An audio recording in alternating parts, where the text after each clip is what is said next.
नमस्कार, स्वागत है आपका। मैं हूं आपके साथ दिनेश अवस्थी। आज 16 दिसंबर है। इतिहास के पन्ने में दर्ज वो तारीख जब हमने न केवल पाकिस्तान के दो टुकड़े कर दिए बल्कि हमेशा के लिए उसे अपने घुटनों पर ला दिया। 1971 की ये जंग सामरिक सुरक्षा और स्वाभिमान की दृष्टि से हमारे लिए कितनी अहम थी, आज इसी पर हम चर्चा करने वाले हैं। चर्चा शुरू करें उससे पहले आपको ये बता दें कि 1971 के युद्ध ने उपमहाद्वीप में शक्ति संतुलन भारत के पक्ष में कर दिया, क्योंकि इसने पाकिस्तान की दो मोर्चे पर खतरा उत्पन्न करने की क्षमता पूरी तरह खत्म कर दी। उस युद्ध के बाद ही बांग्लादेश का जन्म हुआ। बांग्लादेश बनने के साथ ही भारतीय उपमहाद्वीप में पाकिस्तान की दो मोर्चों पर खतरा उत्पन्न करने की क्षमता खत्म होते ही शक्ति संतुलन भारत के पक्ष में पूरी तरह झुक गया और हार के सालों बाद भी पाकिस्तान के पास पारंपरिक युद्ध छेड़ने का दुस्साहस नहीं रहा। इस युद्ध से करीब 3 दशक तक भारत और पाकिस्तान के बीच शांति बनी रही और यह शांति तब तक बनी रही जब तक पाकिस्तान ने यह नहीं सोचा कि परमाणु हथियार से संतुलन को बदला जा सकता है और कारगिल समस्या पैदा करने की कोशिश की। हालांकि फिर भी असफल रहा। इस युद्ध ने पाकिस्तान को सबक दिया कि पारंपरिक युद्ध में चीन या और अमेरिका की सह पर भारत से नहीं जीता जा सकता और इसका नतीजा रहा कि पाकिस्तान ने आतंकवाद और जिहादी तंजीमों के जरिए गैर पारंपरिक हिंसा को नीति के तौर पर अंगीकार किया। पाकिस्तान ने इसे राज्य की नियमित अपनी नीति बना लिया। खासतौर पर 1980 के दशक में अफगानिस्तान में सोवियत संघ के खिलाफ जिहाद में इसका प्रयोग आने के बाद इस जंग का एक फायदा यह भी है कि आज भारत और बांग्लादेश के मधुर संबंध हैं और एक दूसरे की सुरक्षा और समृद्धि में वास्तविक और प्रभावी तरीके से योगदान भी दे रहे हैं। तो 16 दिसंबर की यह तारीख देश के इतिहास में काफी अहम है और इतिहास के पन्नों में यह दर्ज है। आज इसी पर हम चर्चा करने वाले हैं। मेहमान भी हमारे साथ जुड़ेंगे। हमारे साथ राजेश भारती, रक्षा विशेषज्ञ, अनुपम तिवारी जी, रक्षा विशेषज्ञ। दोनों मेहमानों का बहुत बहुत स्वागत है। सबसे पहले मैं सवाल अनुपम सर आपसे जानना चाहूँगा, जिस तरह से वो शायद हमारी उतनी उम्र नहीं है, मेरी उतनी उम्र नहीं है कि वो उन चीज़ों को बहुत करीब से देखा हो, लेकिन क्या वो मंजर रहा होगा जब इतना बड़ा ऐतिहासिक जीत भारत को मिली और भारत ने उस समय ऐसे फैसले लिए होंगे कि पाकिस्तान जो लड़ना चाह रहा था उसी के दो टुकड़े करके रख दिए।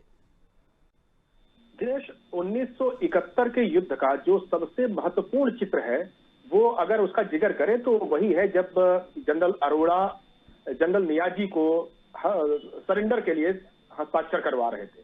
अब उस अगर फोटो को आप देखें तो उस फोटो से ही आपको ये क्लियर हो जाए कि भारत की महानता किस हद तक थी। जनरल अरोड़ा एक सिख थे और उनके पीछे जनरल जैकब खड़े हुए थे। वो एक यहूदी थे, उसके साथ हिंदू थे, उसके साथ मुसलमान थे। यानी जो भारतीय सेना थी वो एक तरह की समावेशी सेना थी, उसमें तमाम मजहब के लोग थे और उस पर्टिकुलर इंस्टेंस में हर एक मजहब का, हर एक कल्चर का व्यक्ति वहां पर मौजूद था।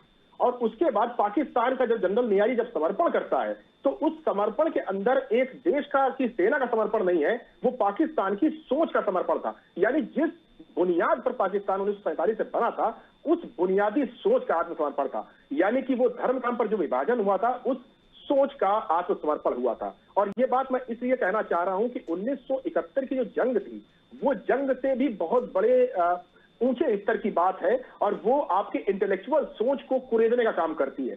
भारत की सेना ने ये जो जंग जीती थी 1971 में, ये जंग अगर आप इतिहास के पन्नों को उलट करके देखें तो किसी भी देश ने इस तरह की कोई जंग कभी नहीं लड़ी, ना उसके पहले ना उसके बाद में, जहां पर उसने एक दूसरे देश के ऊपर हमला किया हो, वहां उस देश से दो टुकड़े कर दिए हो और उसके बाद उस क्षेत्र को अपने अधिकार में लेने से मना कर दिया हो। भारत ने यहां पर यही किया था और भारत का ये जो दृष्टिकोण था वही भारत को भारत बनाता है। यानी भारत सबसे ऊपर मानवता को रखता है। और ये जो भारत की जो दरियादिली थी, जब उसने 93,000 से ज्यादा सैनिकों को आत्मसमर्पण करवाने के बाद भी उनको वापस जाने दिया, उनको कोई नुकसान नहीं पहुंचने दिया। आपको याद होगा कि जिस समय जनरल नियाजी ने सरेंडर किया था उस समय बांग्लादेश के अंदर, ढाका के अंदर इस तरह के हालात थे कि अगर नियाजी अकेले बाहर आता तो उसको बांग्लादेश की जनता ही जूतों से, लाठियों से, डंडों से मार करके खत्म कर देती। लेकिन भारतीय सेना ने उसकी सुरक्षा का वादा भी किया।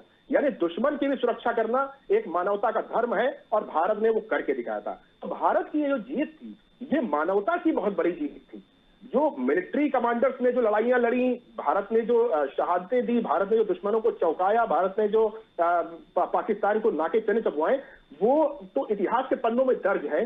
लेकिन उसके पीछे की जो कहानी थी वो भारत को भारत बनाती है, और इसीलिए विजय दिवस खास बन जाता है, क्योंकि भारतीय सेना के शौर्य के साथ साथ भारतीयता के शौर्य को हमने 1971 में देखा था। और 16 दिसंबर का यह दिन, जब तक भारत की आने वाली पीढ़ियां याद करेंगी, तब तक उनको गर्व का एहसास होगा, तब उन्हें भारत भूमि के उन सपूतों को जो सेना में रह कर लड़ रहे थे और जो सेना के बाहर कूटनीतिक स्तरों पर रेलवे के साथ, जो एयरपोर्ट अथॉरिटी के साथ, जो ऑर्डिनेंस फैक्ट्री के साथ, जहां जहां पर भी इस लड़ाई के चिन्ह दिखाई दिए थे, हर जगह पे लोगों ने हाथ आगे बढ़ करके हिस्सा लिया इस लड़ाई में। सिर्फ सैनिक लड़े हो ऐसी बात नहीं है। आप रेलवे का उदाहरण लीजिए, रेलवे ने भी वहां पर गजब का काम किया था। सारे संसाधन को एक जगह दूसरे जगह पहुंचाने पर रेलवे ने दिन रात काम किया था। जिस तरह का वहां पर ढाका और उसके आसपास का मौसम था, आपको याद रखना होगा, इंजीनियर्स ने वहां पर बहुत अच्छा काम किया था और सेना की बहुत मदद करी थी, ताकि ये जो बड़ी विजय सिर्फ 13 दिन में हमको मिल गई थी, वो संभव बनाई जा सके। तो बहुत सारे एस्पेक्ट्स हैं। आपको हर एस्पेक्ट को अगर आप देखेंगे तो हर एक एस्पेक्ट पे एक किताब लिखी जा सकती है। मैं सिर्फ ये समराइज करना चाहता हूं, ये विजय सिर्फ मिलिट्री विजय नहीं थी, ये भारतीयता की, मानवता की विजय थी।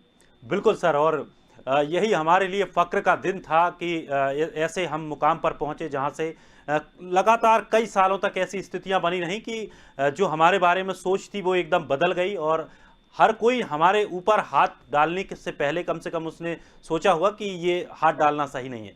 राजेश जी भी हमारे साथ बने हुए हैं। राजेश जी, जिस तरह से युद्ध को लेकर के बात करें, और एक बात बाद में सामने आई कि पाकिस्तान पहले जो युद्ध लड़ता था वो युद्ध वाकई युद्ध के तौर पर लड़ते थे, लेकिन जिस तरह से 2-3 दशकों बाद उसने जो रणनीतियां अपनाई कि धीरे से लोगों को यहाँ भेजना, आतंकियों के रूप में भेजना, और जो तमाम जिहादियों को लेकर, जिहाद को लेकर के बात चली कि वो जिहाद का एक नया सिस्टम बना करके और भारत में अशांति पैदा करना, तो क्या वाकई में पाकिस्तान को ऐसा लगने लगा था कि हम आमने सामने अब भारत से नहीं लड़ सकते हैं, तो इस तरह के जो भेद हैं उनसे भारत में अब वैमनस्यता फैलाई जाए?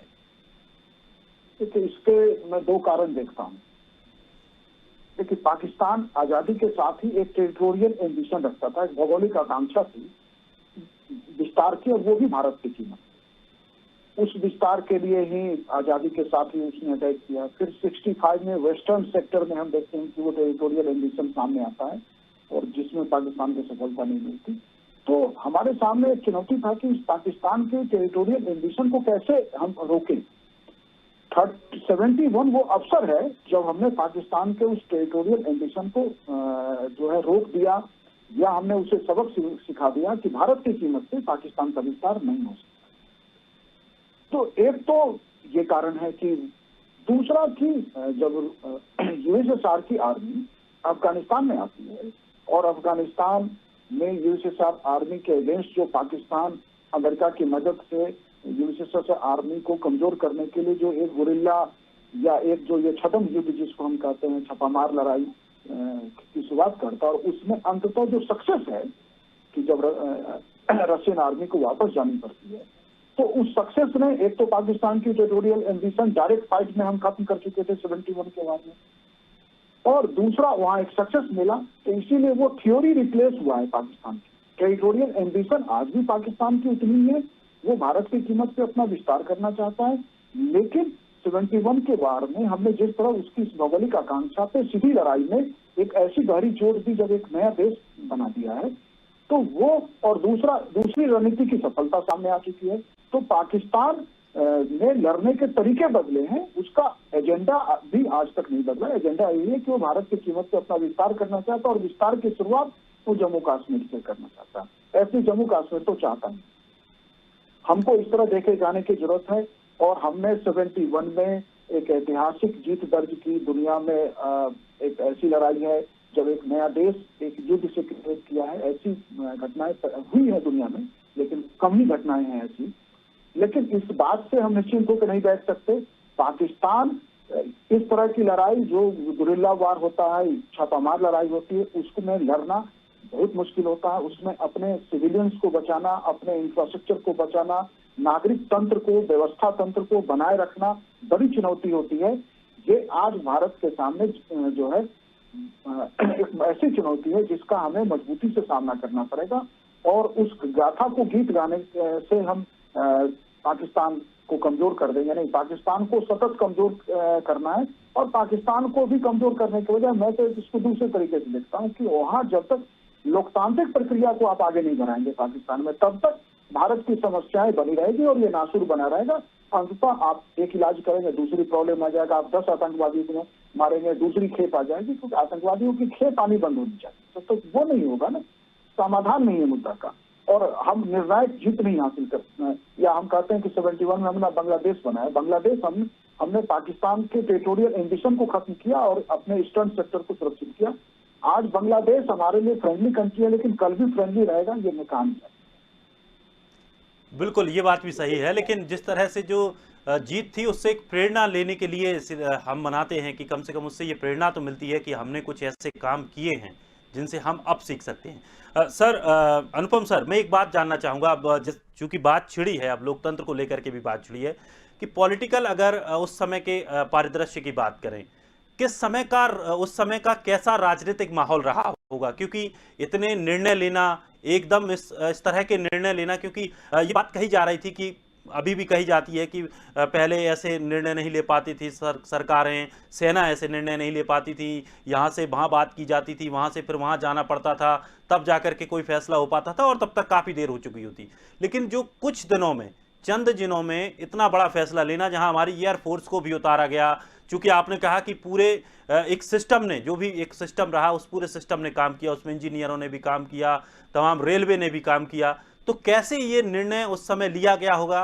और राजनीतिक परिदृश्य उस समय का क्या रहा होगा? क्या उस समय आज जैसी स्थिति नहीं थी, जब अगर कोई कहीं कोई घटनाक्रम होता है, अगर कोई स्ट्राइक करते हैं तो उसको लेकर सवाल उठ जाते हैं, सवाल खड़े कर दिए जाते हैं, तमाम ऐसे देश में अपने अंदर ही सवाल पूछने जाने लगते हैं, जबकि हमें फोकस उस पर करना चाहिए कि हमने जो काम किया है वो कितना बेहतर काम किया है। तो उस समय का राजनीतिक परिदृश्य क्या रहा होगा? देखिए, बहुत बहुत उम्दा सवाल पूछा दिनेश आपने, और इसको देशवासियों को समझना चाहिए कि अगर आप उस समय के इतिहास के पन्नों को उलट कर देखें तो इंदिरा गांधी उस समय तक एक लड़खड़ाती हुई थी प्रधानमंत्री थी। राजनीतिक रूप से उनको सत्ता जरूर मिल गई थी, लेकिन अभी उनको उस सत्ता में अपना स्टैंप देना बाकी था, और 71 के युद्ध ने उस स्टैंप को चस्पा करवा दिया। अब निर्णय लेना बड़ी बात नहीं होती, सही समय पर सही निर्णय लेना बड़ी बात होती है। अब एक इसी युद्ध की अगर बात करें तो मार्च के महीने से ही ढाका के अंदर, बांग्लादेश के अंदर इस तरह की प्रक्रिया शुरू हो गई थी कि लग रहा था कि बांग्लादेश की आजादी अब कुछ दिनों के अंदर ही आने वाली है। भारत उसमें किस हद तक इन्वॉल्व होगा, इस बात का अंदाजा किसी को भी नहीं था। जब इंदिरा गांधी जी ने, और ये बहुत फेमस कहानी है कि जब इंदिरा गांधी जी ने फील्ड मार्शल मानेकशॉ को बुलाया और उनसे कहा कि जनरल आप युद्ध के लिए तैयार हो जाएं और हमको युद्ध लड़ना है, अब चीजें हमारे काबू से बाहर जा रही हैं, शरणार्थियों की बाढ़ बांग्लादेश से भारत के अंदर आ रही है, तो फील्ड मार्शल मानेकशॉ ने एक प्रधानमंत्री को वहां पर मना करने की हिम्मत दिखाई थी। ये अंतर तब में और अब में मैं देखता हूं। आज के दौर में अभी का जो एक कंफर्ट लेवल है वो इस तरह का हो गया है कि वो बड़े राजनीतिक दिग्गजों को करने की हिम्मत मुझे नहीं लगता कि इस समय किसी के पास होगी, या तब में और अब में समय बहुत बदल गया है। लेकिन मानेकशॉ ने उस समय मना किया, और कहने वाले तो यहां तक कहते हैं कि मानेकशॉ साहब ने अपना इस्तीफा भी प्रधानमंत्री गांधी को सौंप दिया था। लेकिन प्रधानमंत्री गांधी की यहाँ पे आप मैच्योरिटी देखिए कि उनको पता था कि इन परिस्थितियों में मानेकशॉ से बेहतर कमांडर उनके पास और कोई नहीं है, जिसके पास एक लंबा अनुभव है और जो समन्वय की एक जबरदस्त शक्ति रखता है। तब उन्होंने जनरल मानेकशॉ को उन्होंने समय दिया, और समय देने के बाद जनरल मानेकशॉ को ये फ्रीडम दे दी कि अब आपके हिसाब से जब भी आपको उचित लगे तब आप तैयारी करें, लेकिन ये युद्ध होना है। मार्च से लेकर के नवंबर तक मानेकशॉ ने कहा था कि मानसून के बाद ही हम ये लड़ाई लड़ेंगे, क्योंकि उसके अंदर मानेकशॉ साहब की स्ट्रेटेजिक पॉइंट्स थे जो कि बाद में सही साबित हुए कि मानसून के मौसम में जब वहां पे बांग्लादेश में हमें पता है बहुत ज्यादा बारिश होती है, वो नदियों का देश है, वहां पर सेना को ले जाकर के लड़ना बहुत मुश्किल काम हो जाता। तो इसी वजह से मानसून के खत्म होने का इंतजार करा गया। इसके बाद चूंकि ठंड के दिनों में दिसंबर के महीने में उत्तरी क्षेत्र जो हमारा हिमालय वाला एरिया है वो पूरी तरह से बर्फ से ढक जाता है, तो चीन की तरफ से जो एक आशंका थी कि चीन हो सकता है कि इस युद्ध में पाकिस्तान की मदद के लिए आ जाए, तो उसके रास्ते को ब्लॉक कर दिया गया हिमालय पर्वत के माध्यम से, ठंड के माध्यम से। और रही बात अमेरिका की, तो अमेरिका को भी कई डिप्लोमेटिक चैनल्स के माध्यम से कम युद्ध तक इस स्थिति में कंफ्यूज करके रखा गया कि वो एकदम से इस युद्ध में ना कूद पड़े या मीडिएटर की भूमिका ना निभा दे। तो अब यहाँ पर निर्णय लेने की क्षमता जो थी मिस्टर गांधी के अंदर, वो निर्णय सही समय पे लेना था। और उनके जो आसपास की जो कोटरीज थी, अब उसमें आप फील्ड मार्शल मानेकशॉ का नाम ले लीजिए, या उनके विदेश मंत्री स्वरण सिंह का नाम ले लीजिए, या और भी जो तमाम लोग थे उन सब का नाम ले लीजिए, सबके बीच में जो एक समन्वय की भावना थी वो अभूतपूर्व थी। और वही चीज है जो इंदिरा गांधी को और इस युद्ध को बहुत खास बनाती है। राजनीतिक रूप से जो उस समय का विपक्ष था, उसने संसद में खड़े होकर के इंदिरा गांधी का सम्मान किया और इस युद्ध को जीतने के लिए उनको बधाई दी। ऐसा आज की परिस्थितियों में नहीं हो सकता है, क्योंकि आज राजनीति के मायने बहुत बदल गए हैं। अब राजनीति राजनीति का और स्वार्थ का बहुत घालमेल हो गया। उस समय भी स्वार्थ था, लेकिन उस समय भी चूंकि वो लोग आजादी की लड़ाई लड़ करके और 47 के बाद आए हुए थे, उनको राष्ट्र के होने का मतलब पता था। तो चाहे वो पक्ष में हो, चाहे विपक्ष में हो, चाहे उनकी कुछ भी मजबूरियां हो, लेकिन वो राष्ट्र के नाम पर एक हो जाया करते थे। और वही चीज आज नहीं दिखती, क्योंकि आज की पीढ़ी ने उस पास्ट को नहीं भुगता है जो उन लोगों ने भुगता था। तो कई सारे पहलू हैं, राजनीतिक नेतृत्व के अंदर बदलाव आए हैं, समाज के अंदर बदलाव आए हैं, और इन्हीं सब बदलावों का अंतर तब में और अब में आज हम देख रहे हैं। बिल्कुल। और ये बात बहुत अच्छी जानकारी भी आपने दी। शायद ये जानकारी नहीं थी कि किस तरह से ये पूरा सिस्टम बना था। हालांकि जिन लोगों ने इन चीज़ों को गहराइयों से पढ़ा है या उस समय से देखा है, उनको जानकारी होगी। राजेश सर, मैं आपसे भी एक बात जानना चाहूँगा कि अगर, जैसा कि आपने कहा कि अब हमें सुरक्षा अपने आप को बढ़ाने की ज़रूरत है। हम ये नहीं मान सकते कि बांग्लादेश कल तक हमारा एक अच्छा पड़ोसी था, भविष्य में भी अच्छा रह पाए, या पाकिस्तान की जिस तरह की जो हरकतें रहती हैं और वो सुधर पाएंगी, वो लगातार हरकतें करेगा और हमें अपने आप को बचाना है। तो आज के जो राजनीतिक माहौल है, इस माहौल में क्या आपको लगता है कि अगर कोई ऐसी स्थिति बनती है कि अगर पाकिस्तान एकदम हावी होता है और हमें कड़े से कड़े कदम उठाने की ज़रूरत पड़ती है या युद्ध तक की ऐसी कोई स्थिति बन सकती है, तो वो उस समय जैसा एक माहौल जहां सभी खड़े होकर एक साथ समर्थन कर सकें कि हाँ, हमें अब इसको जवाब देना ही पड़ेगा, क्या ऐसा अब संभव है?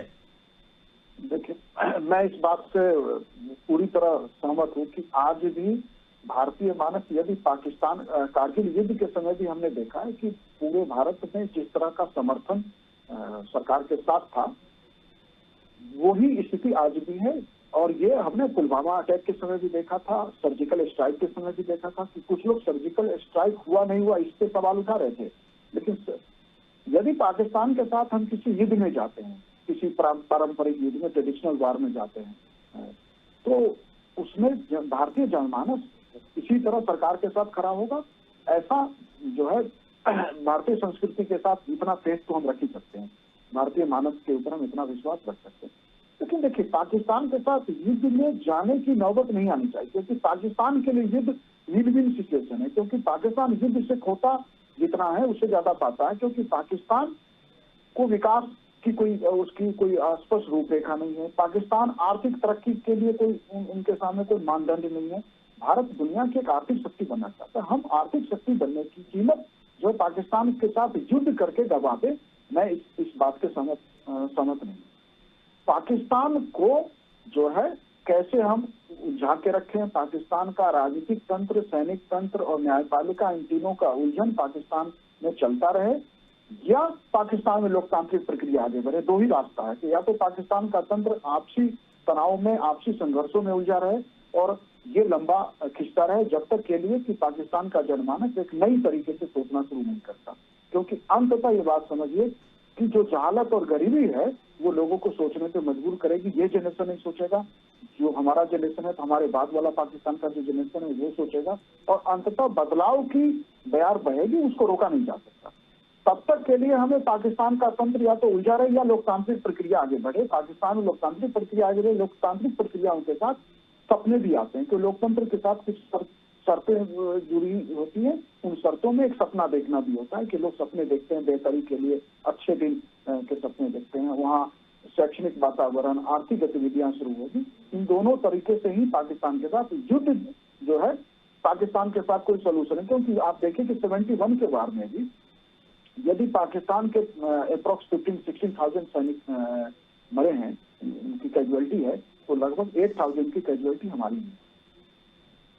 और हमने भी हजारों करोड़, हमारे भी बड़ी संख्या में सैनिक घायल हुए, पाकिस्तान की भी बड़ी संख्या हुई, लेकिन पाकिस्तान ने अटैक किया था। पहले उसने हमारे एयर बेसेस पे अटैक किया। तो युद्ध की कीमत तो हमें भी चुकाना होगा। अब दोनों परमाणु शक्ति संपन्न देश हैं। ये बात ठीक है कि पाकिस्तान परमाणु बम का इस्तेमाल नहीं कर पाएगा, क्योंकि ये वो जानता है कि उसकी कीमत पाकिस्तान के लिए जो है पाकिस्तान उसकी कीमत अदा नहीं कर पाएगा, या पाकिस्तान की हैसियत नहीं है कि वो भारत के साथ यदि कोई परमाणु युद्ध में उलझता है तो वो उसके काउंटर में जो होगा वो उसे उसकी कीमत अदा कर सके। लेकिन फिर भी दो परमाणु शक्ति संपन्न देश में कोई गलती न हो जाए पाकिस्तान के तंत्र से, और उसकी कीमत भारत की जनता को सदियों भुगतनी पड़ेगी। जहां भी परमाणु बम का इस्तेमाल होगा, आज भी जापान के कई जनरेशन बाद भी हिरोशिमा और नागासाकी के बाद वो कीमत अदा कर रहे हैं। इसलिए मैं इस तरह के किसी युद्ध के फेवर में नहीं। युद्ध समस्या का समाधान है। कश्मीर को लेकर 4 युद्ध ऑलरेडी हो चुका है। अब कश्मीर समस्या का समाधान पाकिस्तान के ऊपर अंतर्राष्ट्रीय दबाव बना के या वहां के अंदरूनी तंत्र को इस बात के लिए मजबूर करके हो, यही बेहतर समझ।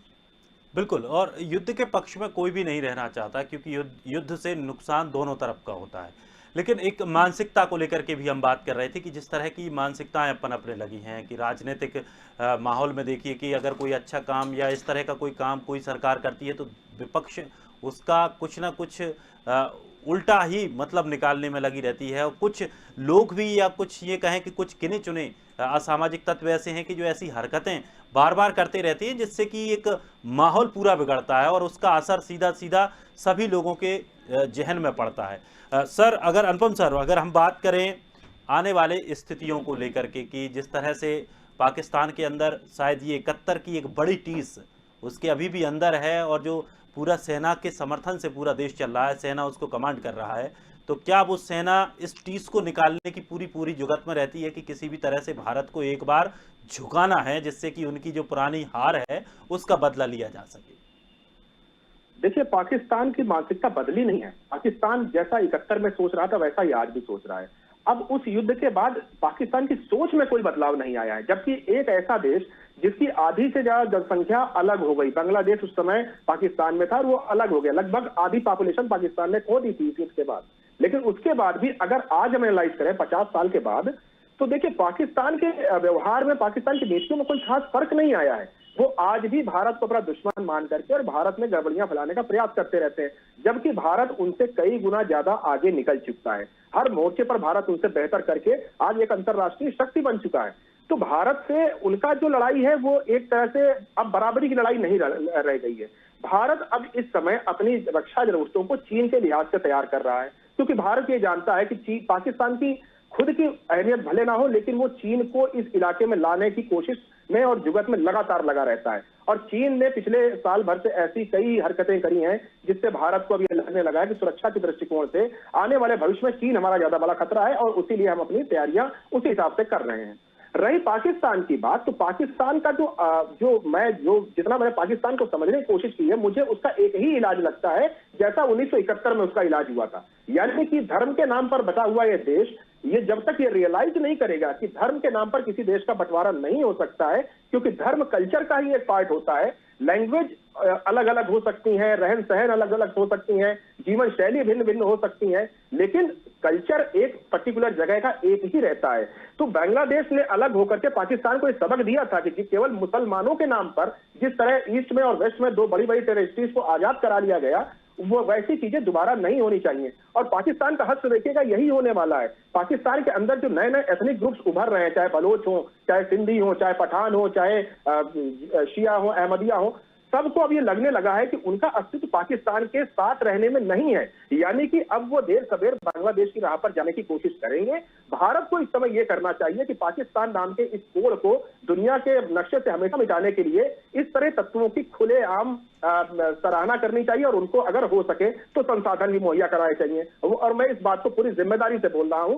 बलोचिस्तान के ऊपर हमारे प्रधानमंत्री ने लाल किले से बोला था, मुझे लगता है कि वो सिर्फ एक बार नहीं होना चाहिए, बार बार उसके बारे बात करनी चाहिए, क्योंकि चाहे बलोचिस्तान का जीनोसाइड हो, चाहे अहमदिया मुसलमानों का जीनोसाइड हो, चाहे दूसरे लोगों का जीनोसाइड हो, हर जगह मानवता को मारा जा रहा है। और भारत और बिल्कुल, और उनको भी जरूरत है, उनको भी ऐसा लगता है कि कोई ऐसा हो जो हमारे लिए बात करे, हमारी बातों को उठाए। और उस वक्त आपने माहौल देखा होगा कि सोशल साइट्स पर जो तमाम बलूचिस्तान के लोग थे वो प्रधानमंत्री का शुक्रिया कर रहे थे कि आपने हमारे लिए आवाज उठाई, और ये बहुत अच्छी बात है। और ये इस तरह की गतिविधियां लगातार इसको रूप देने की जरूरत भी है, क्योंकि उनसे भी उनका हौसला बढ़ सकता है और हम बैठे बैठे एक ऐसा फैसला करवा सकते हैं जो शायद हम लड़कर ना करवा सकें।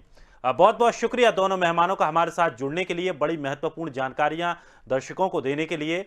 और जिस तरह से आज जो एक तारीख है वो बड़ी तारीख है, वो जीत बहुत बड़ी थी, बल्कि बहुत बड़ी थी, क्योंकि उस समय पाकिस्तान को भारत ने दो हिस्सों में बांट दिया था, एक बांग्लादेश और एक पाकिस्तान कर दिया था। और उस जीत को आज भी हम जब याद करते हैं तो हमारे जहन में वो शौर्य और वो वीरता अभी भी जाग जाती है। और हमें उम्मीद है कि आगे भी हमारी सेना जो है वो इसी तरह के कदम उठाएगी, जिससे कि कोई भी भारत का दुश्मन हमारे तरफ आंख उठाकर ना देख पाए। फिलहाल इस खास कार्यक्रम में इतना ही। ताजा तरीन खबरों के लिए आप बने रहिए स्वदेश के साथ। सबसे पहले देश।